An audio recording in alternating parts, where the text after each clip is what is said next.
Mestská knižnica Ľudovita Štúra sa v utorok 21. októbra zaplnila detskými čitateľmi. V cykle besied Živá knižnica rozhovorí nielen o knihách sa predstavila spisovateľka Gabriela Futová. Dnes boli deti úplne fantastické, veľa sa pýtali.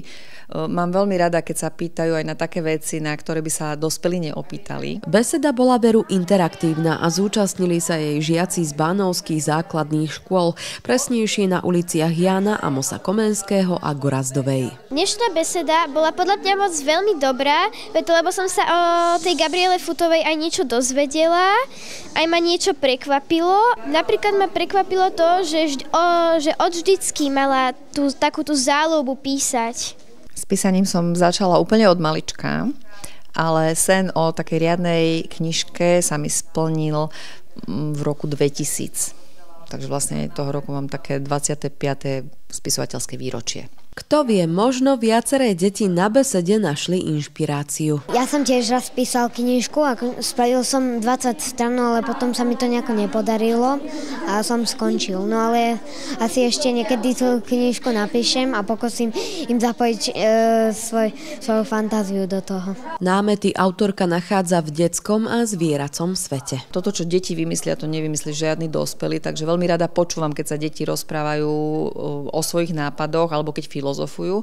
Veľmi rada počúvam dospelých, keď rozprávajú o deťoch, že čo s nimi zažili.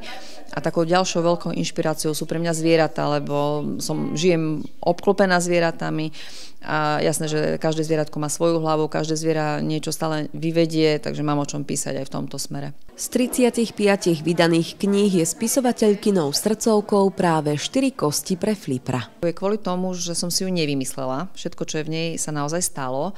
A je to príbeh z mojej rodiny, z môjho detstva. Keď som vlastne tú knižku písala, tak sa mi také spomienky vynorili na detstvo, o ktorých som netušila, že si ich pamätám. A vtedy som vlastne zistila, že v tej hlave nosíme si naozaj všetko, ale že niekedy to nevieme vydolovať. Mladí čitatelia sa môžu v blízkej dobe tešiť aj na novinky. Chcela by som veľmi dokončiť sériu o Očkovi Špehuňovi. Zatiaľ sú 3 časti, štvrtá čaká na vydanie každú chvíľu. Už len vlastne na tlač čakáme.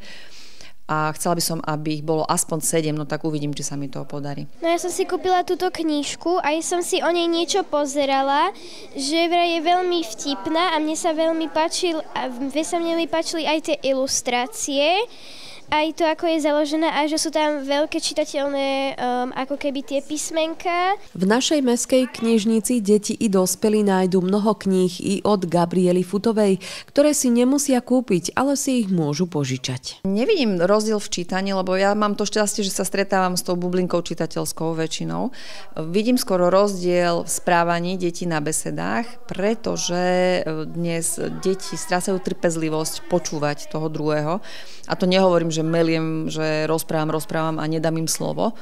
Snažím sa rozprávať s nimi navzájom, ale vidím to na menších deťoch, že už nevedia obsedieť, že jednoducho tie technológie ovplyvnili práve aj to ich správanie a pozornosť a sústredenosť.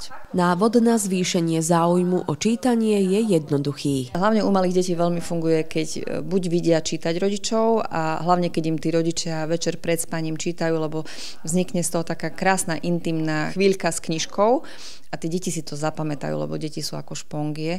A potom tie deti sú zvedavé, že chcú vlastne si čítať aj same. A aspoň ja viem sama podľa seba, že keď som sa naučila čítať a písať, tak pre mňa bolo samostatné čítanie knihy už takým vyšším levelom. Už tak som sa cítila veľmi veľkacky a dospelácky, že ja si už viem prečítať sama knižku. Hej, a mala som 6 rokov. A teraz, deti, počúvajte. Pravdou je, že čítanie veľmi zlepšuje slovnú zásobu, čítanie zlepšuje písanie diktátov a gramatiku, pretože človek si zapamätá vizuálne slova. A ďalšia vec je, že človek prežije milión príbehov práve vďaka knihám a niekedy nájde odpovede aj na otázky, ktoré rieši aktuálne v živote. Žiaci spisovateľkyne knižky poznali a niektorí si ich so sebou na besedu priniesli alebo zakúpili. Samozrejme nechýbala autogramiáda. Podujatie sa uskutočnilo i vďaka Fondu na podporu umenia.